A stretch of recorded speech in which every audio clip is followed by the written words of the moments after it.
when you watch this video through, now I put these videos, I mean, the idea of me doing YouTube is purely to try and help, if I can, some of the younger lads that probably might not have experienced some of the stuff, and maybe even some of the ones that haven't had a great deal of experience on all the various different jobs that I do.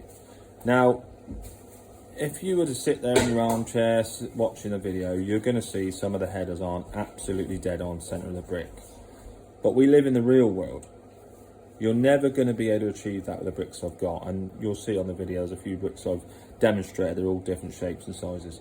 Now, if we separated them in size, for argument's sake, I got Ollie to measure them all out, and you put stacks of 210s, stacks of 215s, and so on and so forth, you could get them headers plumb, absolutely dead on every single one. You could. It is possible, but what you've got to look at is the building you're up against. There's a grade 2 listed building, so there's got to be a little bit of scope just to let it go a little bit, because otherwise it's just not authentic, and that's the instruction I've been given.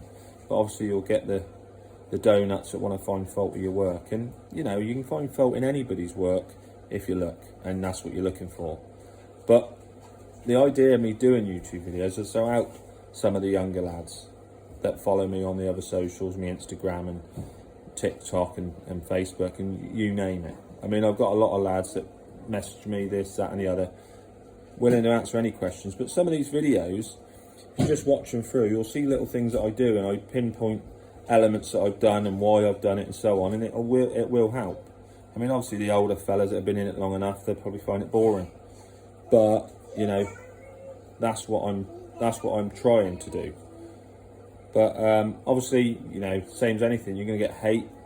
People are going to say, oh, this, that and the other, and that's fine. I don't, you know, you crack on. It doesn't bother me in the slightest, because you know what I do is for good intentions. So we're back to our listed job. Got a few repairs. You don't generally get the lime, you know, when the groundwork's been in. Nothing too major. Can't really blame them. Lime takes a long time to go off, and obviously shuttering concrete and so on and so forth. You're obviously going to get a few bits like that, but there you have it. So we're waiting for steel still. So we're just going to put the plinth, get up to plinth height, and that'll give us a good place to start. Obviously, you know, we set up the gauge rod for the heights. So yeah. So these bricks, some of them, they look like they've been shit out rather than formed. But I mean, that's part of the nature of it. But as you can see, it's a struggle to keep all the perks plumb. I mean, some of them are, you know, horrendous. But if you notice the first course, you'll notice there's a bit of scarring, not massive scarring, but a little bit of scarring. Now, you know, like everybody else, you've got to know to get going in the morning, and I was retrieving just normally with my trowel. But if you retrieve with the tip of your trowel, as you can see by the top course, once I've got my heading gear, I was in holiday mode, obviously being on holiday and coming back. If you see the top course, a lot cleaner, and that's because I've used the tip of the trowel to retrieve.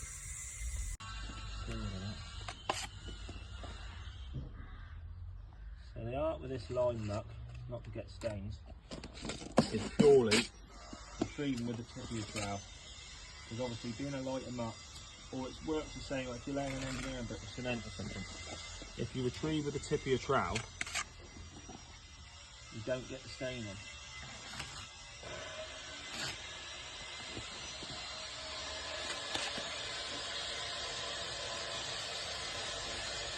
See how clean that is? So what we're doing now, we're putting a couple of bits of batting on up to damp course, because these are our plumbing points for our windows. So just to keep our joints as plumb as we can with these bricks and keep our windows in the right place, we're putting battens all on them, and that just gives you a visual mind. You can put your level up against it and you can plumb up your brick above it, and you know when you come to the window you're not going to have to move it across 10-15 mil or whatever, you know, just to make life easier for yourselves, alleviate any possible way of making mistakes. I mean, we ain't got much to play with these arches, so it's important that you take these steps now. So as I said in a previous video I did, part 1, the building's been built before, so as you can see, we've got to reuse the blocks that they were using. We got some new ones as well, but we've got to reuse the old ones. So if you see any muck on our blocks, it ain't from us. So we've got the gauge rod we made before, and we've got various different heights for different windows. So we've got a gauge rod and we've got sill height. So our sill height on the two front windows, WG2 and 3, they are 2 courses above the plinth. So what we're doing, we're marking this out just to know. Now the ones on the side are a different course. There's, I can't remember how many courses off the top of my head. I'm going to have to go back to the drawing for that in a second. But then also we've had a change of our head height. But fortunately we're 2 courses higher, so we're still going to end up on a header course, which is what we need to be on for our arches. So we know that's our head height. Now the head height is the same for every window on the job. So we don't need to write that. We know that's our head height for all of them. That's that. And there's recessed panels, and the recessed panels start straight off the plinth. So we don't need to worry about that because we know that is the plinth level. We don't need to worry about where our heights for our recessed panels are. No. But the recessed panels above the windows, again, that's something we're going to have to go back and check.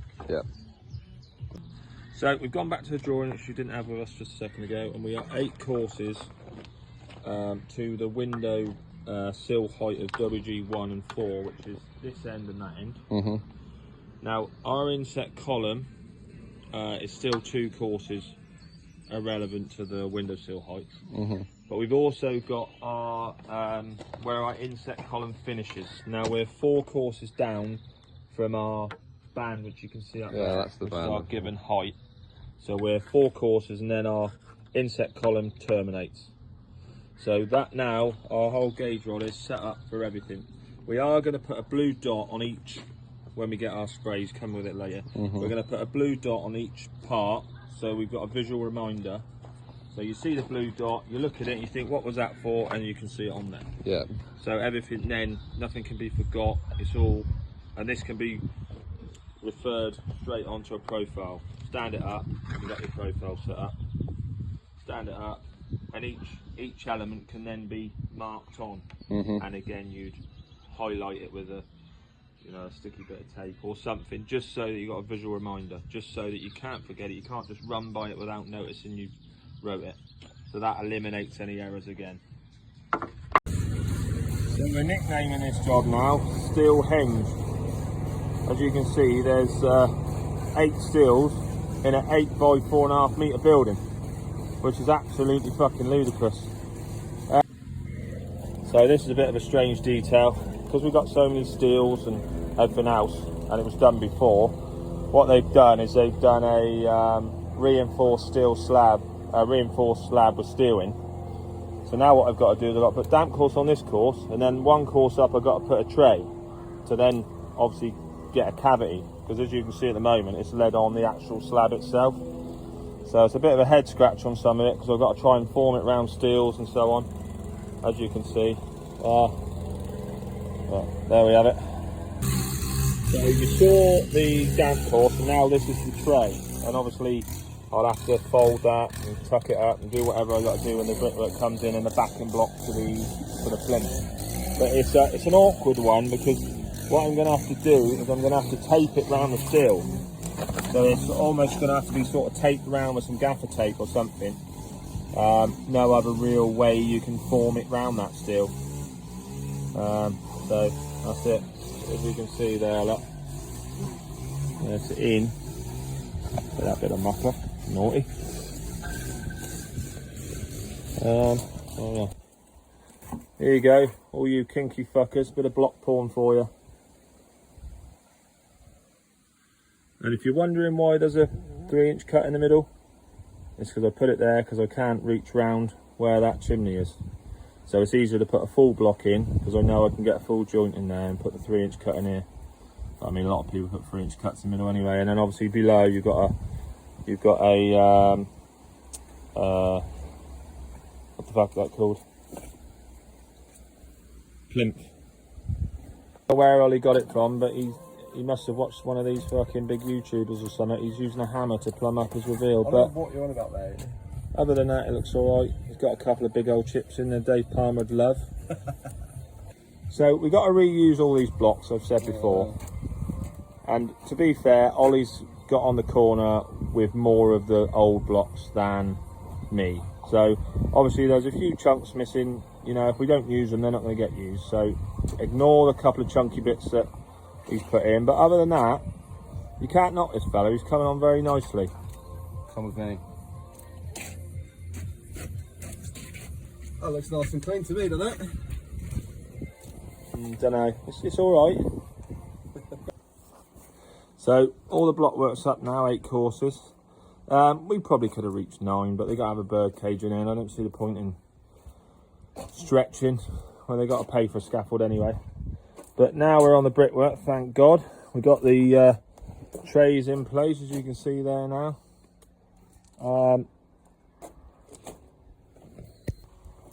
So these bricks, as you can see by the work we've done here, you can see they vary somewhat. I mean, you look at the bed joints and it's all gauge on the profile there, look. And you know, some of the, you know, in places the bed joints look a bit bigger, but the bricks vary so much. But I mean, you know, if you look at this house and you look all the way up, they vary. So it's not nothing we don't expect. It's just you know, to try and, you know, get to the reveals. You can see that batten and everything. It's just a bit of a juggling act sometimes. Like you can see, we've had to spread them a little bit. You know, we've gone through what we thought. We've had to pull them round. But obviously, if you plumb up off them battens and then work into the middle from either end, then you can work it out in them set panels, and then you hopefully don't end up with any variation with the header being in the centre of the brick. So we couldn't get any 2-inch blocks. So we just had to cut them down ourselves. But you've got to be a problem solver, not a problem finder. So on the drawing, what this showed was a tie going across and just one straight joint straight up. But what we've done, as you'll see the video before, is we've cut like almost to like a mitered bat and like a kind of king closure detail, so they bypass each other. And then obviously on the next course you get the header into it, so you get that joint that way and a joint that way, so you haven't got just one wimpy joint up there. We've got a Glen Venice line block here, look, because we got a 50mm set in for a plinth, and I did used to have a Blake profile, you know, with all the teeth. I can't remember what they call it, but I couldn't find it this morning, so we had to make a makeshift one, but works a treat. So we got one side done, inset panels and all, as you can see.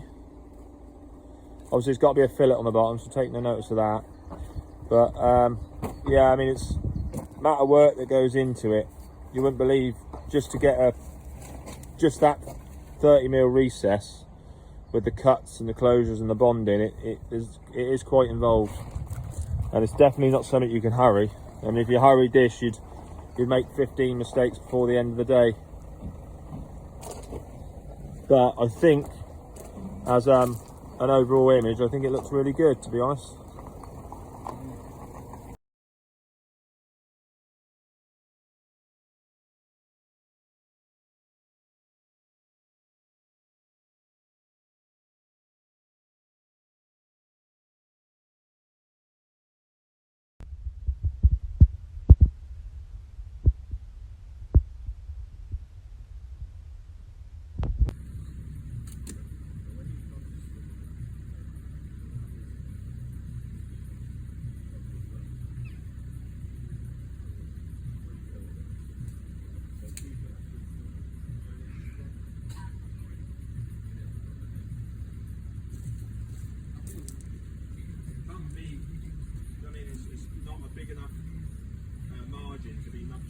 to accumulate over a 6 foot length on the nose. Obviously you want to be spot on, but you know what I'm saying.